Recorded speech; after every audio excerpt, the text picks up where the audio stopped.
This recording is for the 2010 PAT, and we're starting with question 11 in the chemistry unit.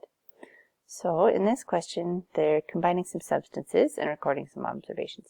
So here they've taken a white solid and a clear liquid, like maybe some baking soda and water, I don't know. Okay, and it makes a clear liquid that remains at a temperature of 15 degrees Celsius. Okay, or maybe that's salt, so nothing happens, basically. Okay, it just dissolves and stays the same temperature. Start with a clear liquid, then add a blue solid, and we have a blue liquid. Okay, so that looks, maybe it's just dissolved, right? So whenever you have dissolving happen, you can always evaporate the water out of it, and you should get your solid back. Okay, so that would be a physical change. Here we have a white solid and a clear liquid, and the clear liquid bubbles. Okay, so that's maybe baking soda and vinegar. Okay, gas is produced. That would be evidence of chemical change. And here we have a yellow liquid and a white solid. Okay, and the white solid floats on top of the yellow liquid. Okay, so it's just floating, so nothing happens exciting. Something new is produced here. Okay, so the question is asking which one most likely produced a chemical substance. This is the most obvious one, is the bubbles.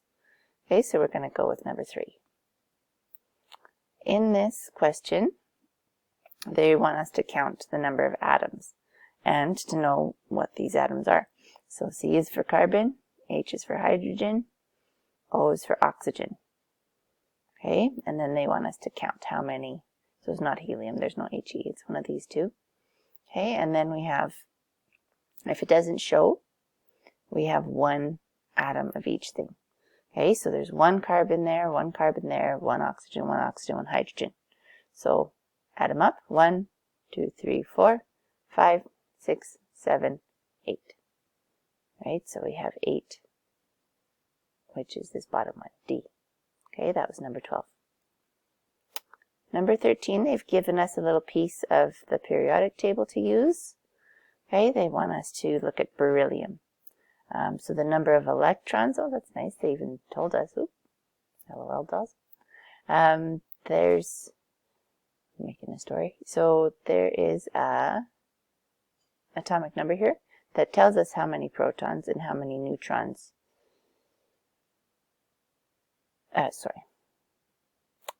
atomic number tells us how many protons and how many electrons we have. If they were asking us neutrons, we would take the molar mass and subtract the 3. So 3 protons, 3 electrons, 7 minus 3 is 4 neutrons. That's if we were doing lithium. Beryllium, though, is 4. So long answer for C is 4. Which ones have the most properties in common? Okay, so the elements that have the properties that are in common are the families, the groups.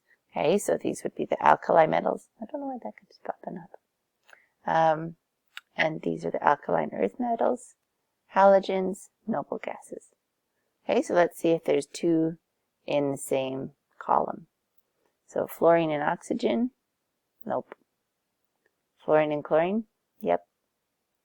Sodium and neon, nope. Sodium and magnesium, nope. They're in the same period. Okay, these guys are in the same period, but they don't have the same chemical properties. Similar. Okay, so fluorine and chlorine was the right answer. Which one was that? B. When sodium and chlorine react, some compound is formed that something is going to conduct electricity when dissolved in water. So let's take sodium and chlorine. So we have a metal and a non-metal, because they're on the opposite sides of the staircase. That's our dividing line there. So we're going to have an ionic, not molecular. Okay, so ionic compound. And ionic compounds are more likely to conduct electricity than molecular ones. So let's go with will conduct electricity. 15C. 16. Which one describes a physical property of a substance? So this would be malleable, ductile, color, whether it conducts electricity and heat or not. Okay, the chemical properties would be whether it burns or not, or oxidizes, or produces precipitate or gas. Okay, so let's see what happens. Hydrochloric acid produces heat when mixed with zinc. So heat is released, so that's an exothermic reaction. So that's chemical properties. Okay, and that actually is quite cool because it makes our hydrogen gas, which we light on fire. Phosphorus burns, so we have burning here, combustion when exposed to air. That's chemical. Lithium reacts, okay, well it's got the word react in there, so no, that's chemical. Violently with water, all our alkali metals do. And copper conducts electricity. Okay, so whether something conducts electricity or not, physical property. These are fast, only 6 minutes so far. Okay, Rutherford, that'd be great if they told us what the Rutherford model of the atom looked like, because not all of us can remember that well, but hopefully we do from our projects and assignments. So Rutherford's model was discovered by firing alpha particles at gold foil, and he was surprised to have some bounced back. So it's also our traditional science picture, right? Like if you think science, you think this Rutherford model, you think microscopes, right? So that's rockets. So that's one of them. Okay, so what's going on with this question here? So when this model is compared to an atom, so if it's kind of like a solar system. All right, so the sun would be the nucleus, positively charged nucleus, and then the electrons would be floating around. Okay, yeah, so protons, neutrons, and are all in the nucleus, and then the electrons are floating around. Okay, 18. The process of metal corrosion, so we're adding oxygen and making something rust. Okay, so they really want you to know what the word corrosion means. Slows down if a metal is kept something and something.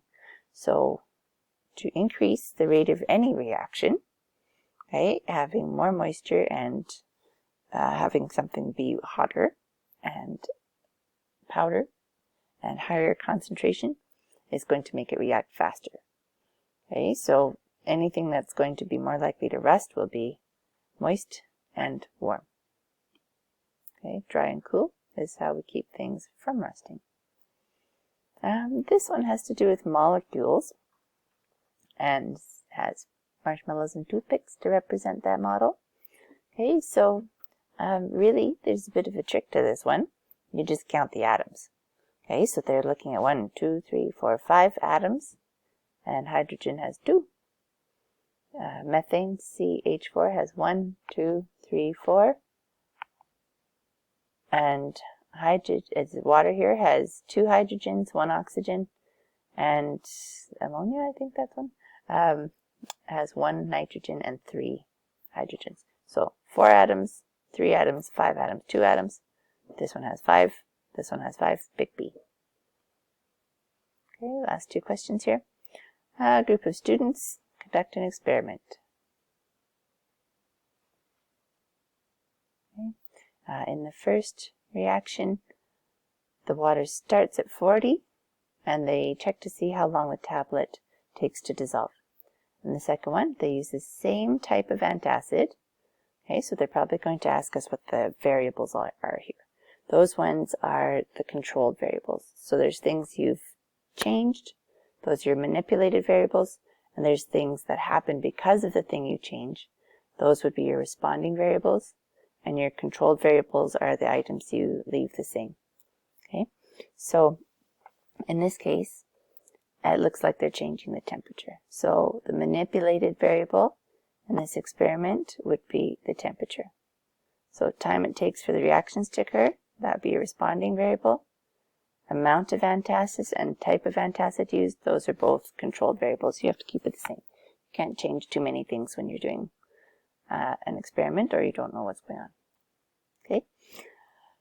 Number 2 on your numerical response is asking, is it a metal or a non-metal? Okay, which you think, yes, this is going to be an easy one, but they're probably going to put a metalloid on there to make it challenging. Okay, or something that's right on that dividing line. So let's check it out. Okay, so aluminum Where did our periodic table go? Okay, yeah, right on that dividing line. Okay, so it's technically a metal, but it doesn't show. So it's on the left-hand side of the staircase, so go with metal. But yeah, you might have wanted to put metalloid there. Okay, what were the other ones? Fluorine, lithium, phosphorus. Okay, so fluorine this side, non-metal. Lithium this side, metal. Phosphorus this side, non-metal. And that's it for that one. Okay, again, check the answer key to make sure you have them right. Make sure I got them right.